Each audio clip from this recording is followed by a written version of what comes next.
क्या आपको भी ऐसा लगता है कि अगर आपके पास ढेर सारा पैसा आ जाए या ढेर सारा पैसा मिल जाए तो आप भी हमेशा के लिए अमीर बन जाओगे, उन पैसों से आप जिंदगी भर ऐश कर पाओगे? तो आप भी गलत हो।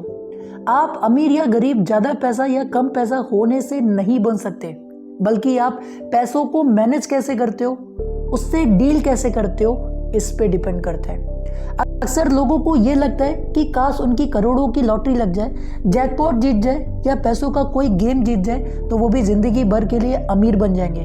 तो आप गलत सोच रहे हो। आपको अगर फाइनेंशियल नॉलेज नहीं है और आप करोड़ों की लॉटरी जीत भी जाओ तो आप फिर से वहीं पहुंच जाओगे जहां आप लॉटरी जीतने के पहले थे।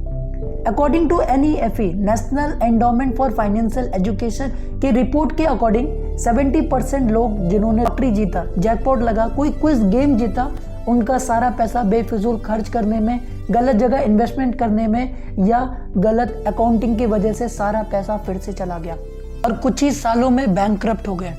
2002 में जैक वेटिकर, जो कि US सिटीजन थे, जिन्होंने $314 मिलियन का जैकपॉट जीता था, जो कि इंडियन रुपीस में 2600 करोड़ रुपए था, जो कि पूरे हिस्ट्री का अब तक का सबसे ज्यादा जीतने वाला विनिंग प्राइस था।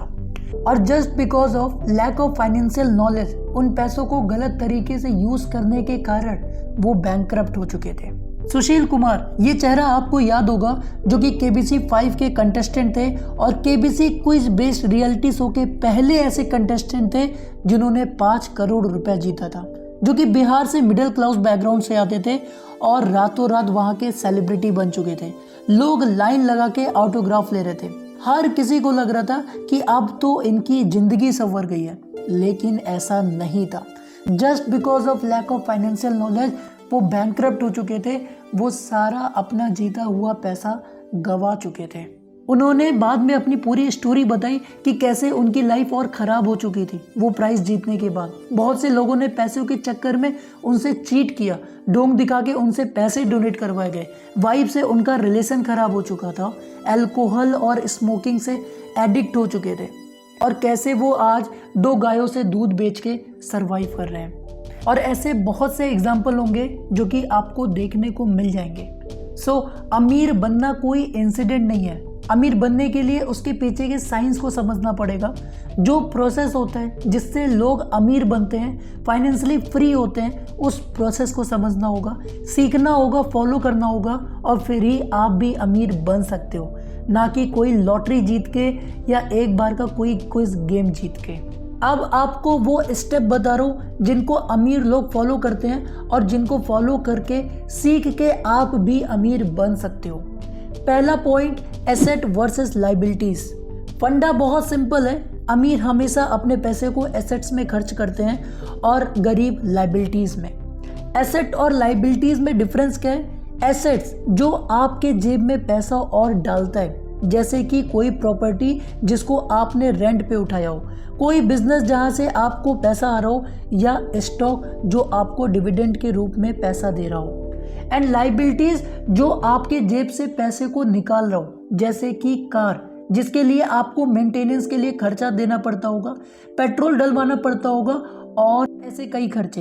हाउस जिसका आपको हर महीने रेंट देना पड़ रहा हो, ऐसी चीजें जिसके लिए आपको खर्चा करना पड़ रहा हो। अगर आप गरीब या मिडिल क्लास वाले लोगों को देखोगे तो उनके पास कोई एसेट्स नहीं होता, वो लाइबिलिटीज से घिरे हुए होते हैं। जैसे कि उनकी एक छोटी सी जॉब भी लगती है तो वो तुरंत उन पैसों से लिवाइस चीज़ों में खर्चा करने लगते हैं, जैसे कि लिवाइस शूज़, लिवाइस कपड़े, मैगी गाड़ियाँ, और जैसे जैसे सैलरी बढ़ती जाती है लिवाइस चीज़ें और बढ़ती जाती हैं। लेकिन अमीर ऐसा बिल्कुल नहीं करते। वो शो ऑफ के चक्कर में अपने पैसों को वेस्ट नहीं कर रहे होते, बजाय वो पैसों को छोटे छोटे एसेट्स में इन्वेस्ट कर रहे होते हैं, जैसे स्टॉक में इन्वेस्ट करना, बिजनेस करना, या प्रॉपर्टी खरीदना जिसको रेंट पे उठा के वहाँ से पैसे कमाए जा सके।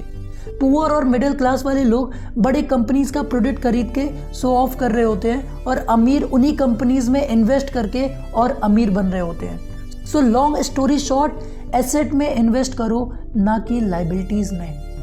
Second point is your habits towards money.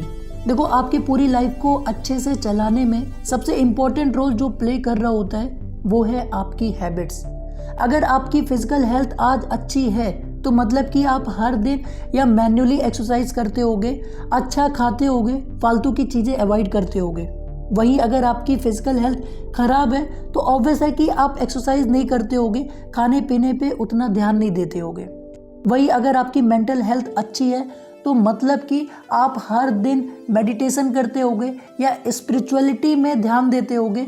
वहीं अगर ख़राब है तो आप ना तो मेडिटेशन करते होगे ना स्पिरिचुअलिटी में उतना ध्यान देते होगे। और वही सेम चीज़ें अप्लाई होती है आपके प्रेजेंट फाइनेंशियल कंडीशन को लेके।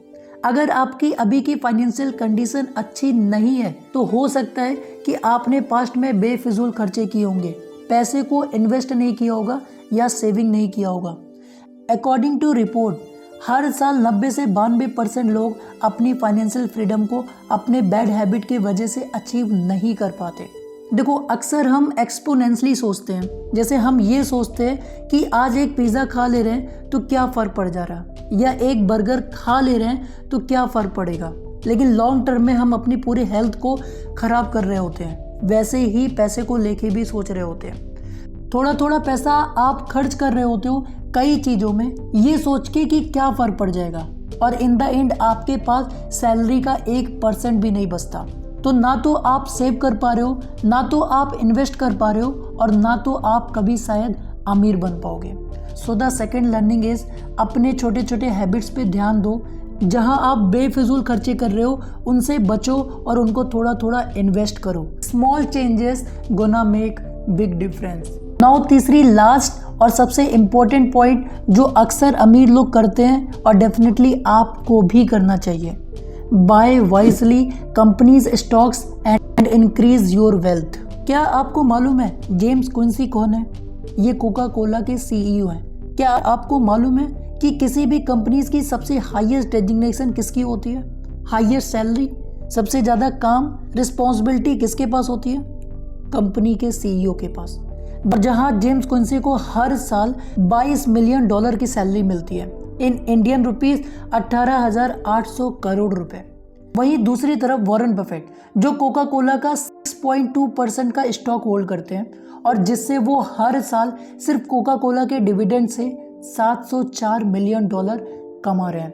मतलब कि इंडियन रुपीस में 1,54,880 करोड़ रुपए सिर्फ इन्वेस्ट करके कमा रहे हैं। जहां उन्हें सीईओ की तरह ना तो ऑफिस जाना है, ना कोई रिस्पॉन्सिबिलिटी संभालना है, ना जिम्मेदारी देखना है, ना इतनी बड़ी टीम हैंडल करनी है। और इन रियलिटी इसको कहते हैं फाइनेंशियली फ्री होना, जहां आप सोते हुए भी पैसे कमा रहे होते हो। इतने बड़े कंपनी के इतनी ऊंची पोस्ट पे होने वाला इंसान भी अगर एक हफ्ते ऑफिस ना जाए उसको कंपनी का प्रेशर आने लगेगा। तो आप किस खेत के मूली हो? जाग जाओ, आप भी अलग अलग चीज़ों में इन्वेस्ट करना शुरू कर दो। अदर सोर्स ऑफ इनकम बनाने में ध्यान दो, जिससे आपकी जॉब चली भी जाए या एक सोर्स ऑफ इनकम ना भी रहे तो आप फाइनेंशियली फ्री रह सको। और एक लास्ट चीज़, अक्सर आप ये सोच के परेशान हो रहे होते हो कि किस कंपनी में इन्वेस्ट करें, मुझे तो इतना नॉलेज ही नहीं है। सो इन्वेस्ट करना is not a rocket science. आप ऐसे कंपनीज में फ्रीली इन्वेस्ट कर सकते हो जिस कंपनीज के प्रोडक्ट आपको या लोगों को बहुत अच्छा लगता हो, जिसे वो सालों से यूज़ करते आ रहे हो। जैसे कई लोग आईफोन यूज़ करते हैं और सालों से यूज़ करते आ रहे हैं। कई लोग मैगी खाते हैं और सालों से खाते आ रहे हैं। कई लोग कोका कोला कोल्ड ड्रिंक पीते हैं और पीते आ रहे हैं। लोग टेस्ला कार ड्राइव आज भी कर रहे हैं और करते आ रहे हैं, और लोगों को बहुत पसंद भी आता है। तो ऐसे कंपनीज में आप इन्वेस्ट कर सकते हो, ये आपको अच्छा रिटर्न दे सकता है। So that's it for this video. अपने छोटे छोटे खर्चों पे ध्यान दें, पैसे को मैनेज करना सीखें, एंड लास्ट चीज़, अमीर होने के लिए पैसों का नहीं, पैसों का सही ज्ञान होना ज़रूरी है। So thank you so much. आप ऐसे ही और भी अच्छे वीडियोस देखते रहे, बहुत आगे जाएंगे आप। हम मिलते हैं अगले वीडियो में।